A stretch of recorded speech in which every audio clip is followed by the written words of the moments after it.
Representative Hagan, you made a comment that said this was the right time for this bill. I would differ with you.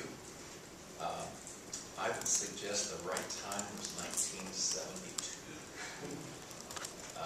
Had Congress passed this bill in 1972, I want you to kind of estimate for me how many lives would have been saved.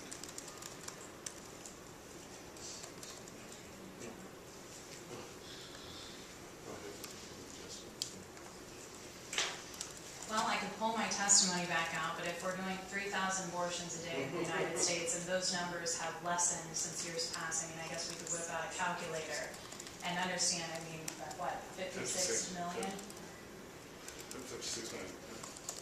as a baseline, and that, I mean, obviously we're not talking worldwide, but just in the United States alone, 56 million lives have been taken.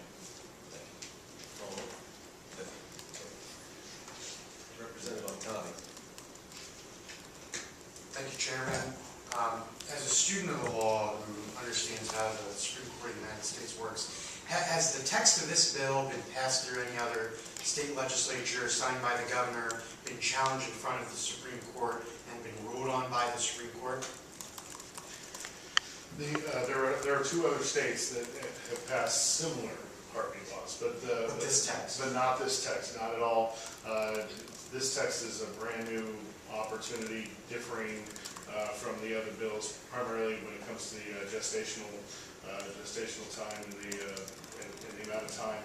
So from that standpoint, there is no. This would be blazing a trail when it comes to going before the Supreme Court. follow-up, Chairman. So would it be safe to say, Representatives, that we don't know how the Supreme Court or the Sixth Circuit Federal Court of Appeals would rule on this bill? I'll tell you what, I used to like to predict those kind of things, but it seems like I'm usually wrong. So no, I certainly could not hazard to predict, and I think it's our job as legislators to advance the best bill possible, and knowing that we are in a government system that it has checks and balances, and then it's certainly up to the courts to decide from that point on. Thank you.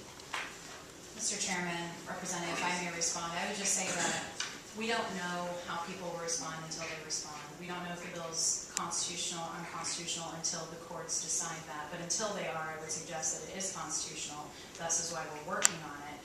But the legislation, the way it's crafted, is designed specifically off of case precedent, understanding how their actions previously dictated their decisions in those cases. So that is why the legislation is written the way that it's written, unique to Ohio, and that's why we believe it is the best chance and the right time for the legislation. Although, Representative Hayes, thank you. We so appreciate that. You scared me half to death when you said that. Broke my heart for a moment. But thank you, and again, independent language specific to case precedent, designed specifically for these courts to see this specific language. Thank you.